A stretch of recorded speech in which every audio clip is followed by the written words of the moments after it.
bertugas di Halmahera Barat. Nah, saya akan membahas buku Indonesia Mengajar. Ini Mas Dika ya namanya. Oke, Mas Dika waktu itu ke Halmahera Selatan ya Mas ya.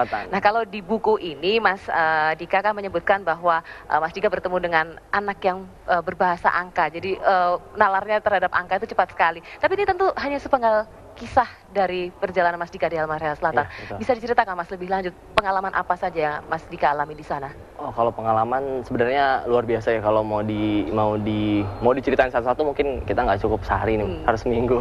Tapi kalau pengalaman, kalau terkait tulisan di sana itu kan yang saya coba angkat adalah bagaimana sebenarnya anak-anak dari Sabang sampai Merauke itu di mana aja sepertinya sama. Maksudnya pasti punya kekhasan masing-masing dan nggak ada kita bisa atau bahkan orang di daerah bisa punya pemikiran bahwa oh anak-anak desa memang segini kemampuannya.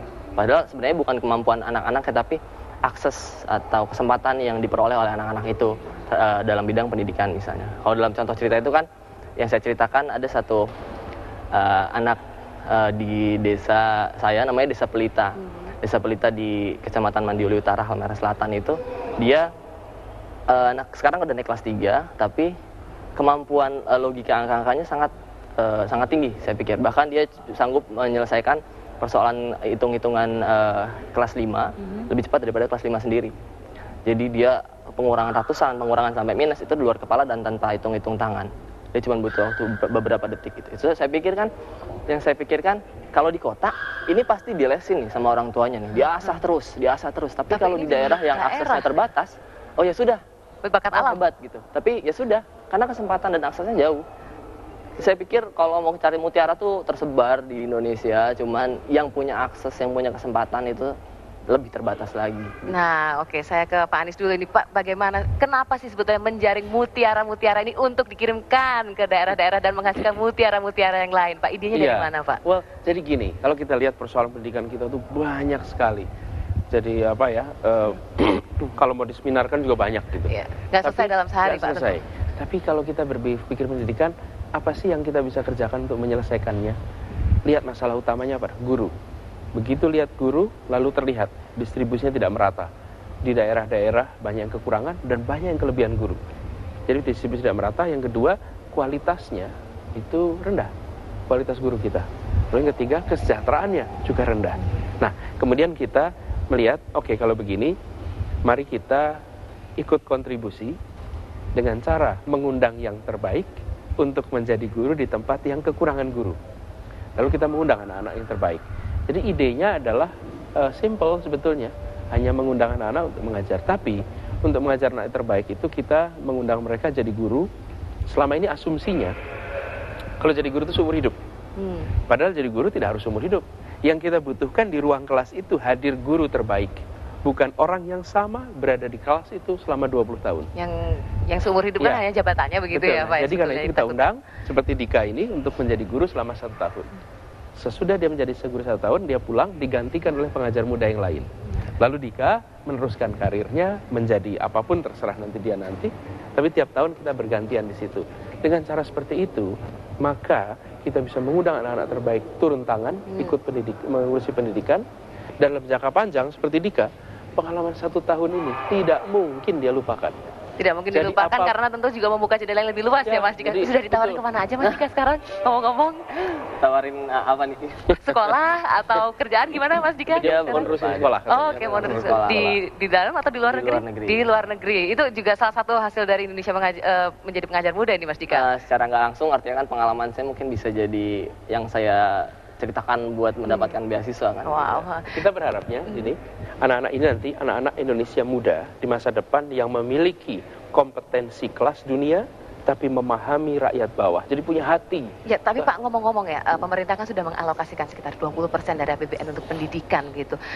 Kalau menurut Pak Anies ini sudah berkontribusi secara maksimal belum Pak dalam dunia pendidikan kita? Itu angka itu baik. Iya, angka angkanya. Itu cukup. Angka itu bukan cukup, tapi angka itu cukup baiklah dibandingkan negara-negara yang lain. Tapi kan alokasinya tidak semuanya untuk Kementerian Pendidikan Nasional. Itu dibagi beberapa departemen. Lalu di dalam situ ada gaji. Jadi, tapi begini, kami memandangnya secara konstitusional mendidik adalah tugas negara. Tapi secara moral mendidik adalah tugas setiap orang terdidik. Jadi kami merasa, sudahlah, kenapa kita harus selalu membicarakan yang kurang-kurang ini saja. Mari kita lakukan sesuatu. Karena untuk pendidikan itu kuncinya adalah turun tangan. Karena itu kita waktu itu, Mbak Dini, ada gagasan, kemudian bersama dengan CSR Indika Group, membuat Indonesia Mengajar. Jadi ide dengan sumber daya tanpa minta negara. Ini dari CSR perusahaan swasta, namanya Indika. Ini kemudian jalan. Jadi kalau kita merasa lebih banyak orang yang melakukan ini, lebih banyak orang yang merasa, oke, daripada yang sering terjadi begini, kita berdiskusi, kita cari solusi, lalu kita serahkan orang lain untuk bekerja. Itu tidak. Itu enggak, jangan. Diskusikan, cari solusi, then do it, gitu. Itu kira-kiranya. Kalau Mas Dika, ini tadi Mas Dika kan sudah sempat cerita ya masalah UPI yang sangat pandai dalam matematika. Tapi tentu dalam mengajar Mas Dika pernah menghadapi kendala begitu. Mungkin kendala bahasa pertama dan untuk beradaptasi dengan budaya setempat. Yang paling Mas Dika ingat dalam menghadapi kendala-kendala itu apa, Mas? Yang jelas yang pertama awal saya datang kira-kira sebulan 2 bulan lah kendala bahasa jelas. Walaupun bahasanya kan kalau istilah orang sana itu bahasa pasar. Bahasa pasar itu artinya bahasa Indonesia orang timur yang biasanya strukturnya agak beda. Terus ada beberapa kosakata yang... Tapi nggak sampai pakai bahasa Tarsan kan, Mas? Enggak. Artinya kalau ngomong pelan-pelan saya bisa ngerti awal-awal. Tapi kan namanya anak-anak kan, nanya, Pak Guru ini apa, Pak Guru ini apa, dengan bahasa mereka. Saya awal-awal agak susah mudengnya. Begitu pula mereka kalau saya ngomong bahasa Indonesia baku, EYD, itu kalau saya ngomong cepat mudengnya lama. Jadi, tapi sebulan 2 bulan itu paling penyesuaian. Akhirnya komunikasinya udah bagus setelah sebulan pertama itu. Kalau hal lain? Masalah kurikulum ya, Mas ya. Yang Mas Dika ajarkan sebetulnya berpaku pada kurikulum yang ditetapkan oleh pemerintah pusat, atau Mas Dika punya cara-cara sendiri sih dalam menghadapi anak-anak ini? Kalau kurikulum kita, karena sebelum berangkat pun kita kan di training 2 bulan di karantina, yang salah satu yang dibekali adalah kurikulum. Karena kan saya background teknik, nggak tahu tuh soal kurikulum KTSP. Ini lulusan ITB, yang sebenarnya bukan bidang pendidikan ya, tapi diajari. Jadi kurikulumnya sih ikut ya. Kurikulumnya KTSP ikut. Kita memang dibekali juga dengan metode pembelajarannya, belajar kreatif segala macam yang sekarang udah makin yang lagi berkembang. Yang saya bawa ke sana untuk mencoba menularkan ke guru-guru di sana karena tadi ya akses pelatihan kurang, lalu akses ke kabupaten kurang. Artinya memang informasi tentang dunia pendidikan, pembelajaran ini memang kurang sampainya. Artinya saya juga ke sana, bisa nih dibawa barang-barang, merubah mulai cara-caranya yang tadinya searah dari guru, jadi dua arah ya, ada komunikasi antara mencoba pelan-pelan siswa jadi subjek juga. Oke, saya masih penasaran nih dengan cerita-cerita Mas Dika selama di Halmahera, tapi saya harus bertanya sama Mas Dika dan juga Pak Anies setelah yang berikut ini, pemirsa.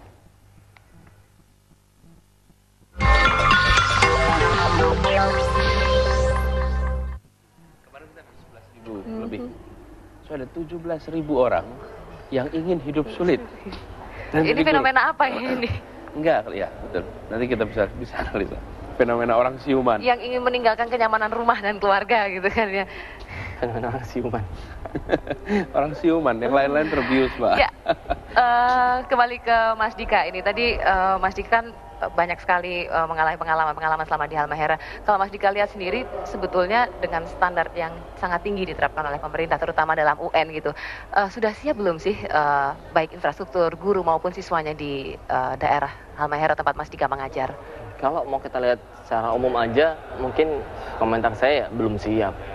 Karena tadi istilah benua maritim kita ini kan membuat akses. Dari akses itu aja efek dominonya banyak, Mbak. Jadi soal tadi ya, soal jumlah tenaga pengajar pendidik, kualitas tenaga pengajar pendidik itu dipengaruhi besar oleh akses yang saya rasakan. Karena dari tempat saya untuk ke kota kabupaten aja cuma ada 2 kali seminggu. Wow. Jadi sekalinya pergi, urusan belum beres ya harus balik nunggu berapa hari kemudian. Dan kalau diurus berarti kelasnya kosong. Ini PR yang untuk pemerintah tentu yang membangun akses-akses jalan menuju daerah-daerah. Ya, akses pada pendidikan berkualitas itu jadi kunci, betul. Dan akses itu jangan dipahami sebagai lokasi saja. Tapi akses juga pada ya, Pak, ya? Satu informasi, 2 ekonomis. Kalau kemudian lokasinya dekat tapi harganya mahal, itu nggak accessible juga. Gitu. Jadi accessibility pada pendidikan berkualitas itu menentukan. Dan saya ingin katakan begini, bangsa yang memikirkan pendidikan adalah bangsa yang memikirkan masa depan. Karena di kelas itulah potret masa depan kita. Dan guru-guru kita tiap hari melihat wajah masa depan kita. Jadi kalau ada yang tidak memberikan perhatian pada guru, pada pendidikan, maka sebenarnya dia tidak peduli masa depan. Ya, tapi ngomong-ngomong Pak Anies, ini kan banyak sekali, belasan ribu ya dari anak muda di Indonesia yang ingin menjadi bagian dari Indonesia Mengajar, dan mereka rela untuk meninggalkan kenyamanan rumah dan keluarga.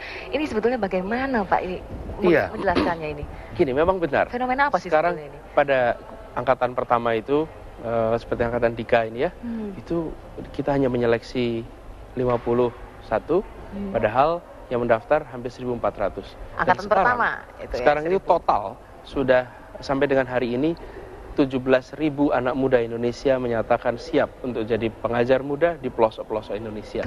Kalau menurut saya ini fenomena yang normal. Republik ini didirikan oleh orang-orang seperti ini nih, seperti Dika ini. Coba Soekarno-Hatta, mereka sarjana di saat 95% penduduk buta huruf. Mereka memiliki seluruh persyaratan hidup nyaman, sejahtera untuk dirinya dan keluarganya. Apa yang mereka pilih? Berjuang. Di sekelilingnya dikatakan Anda ini nggak normal. Udah jelas-jelas doktorandus dari Belanda. Tapi mereka ternyata memilih untuk meninggalkan kenyamanan itu ya Pak. Jadi saya ini normal. Ini bukan fenomena luar. Justru Republik ini didirikan oleh anak-anak seperti ini. Saya sering mengatakan. Untuk yang gelombang saat ini, gelombang keempat ya Pak ya, betul? Ini sudah berapa Pak yang mendaftar? Sejauh ini sudah 6.000 lebih. 6.000 lebih, oke. Yang akan diterima nanti berapa Pak? 72. 72, oke.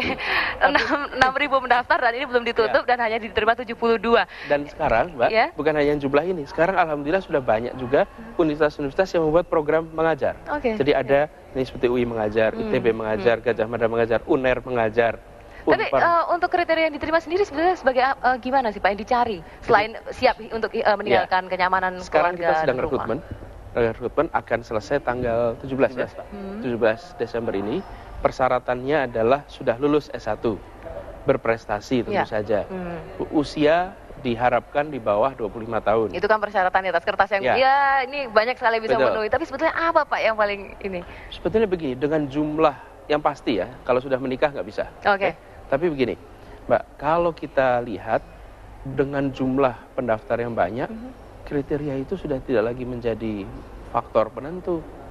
Misalnya ya, saya berprestasi, saya baik, tapi yang lainnya ada yang lebih baik.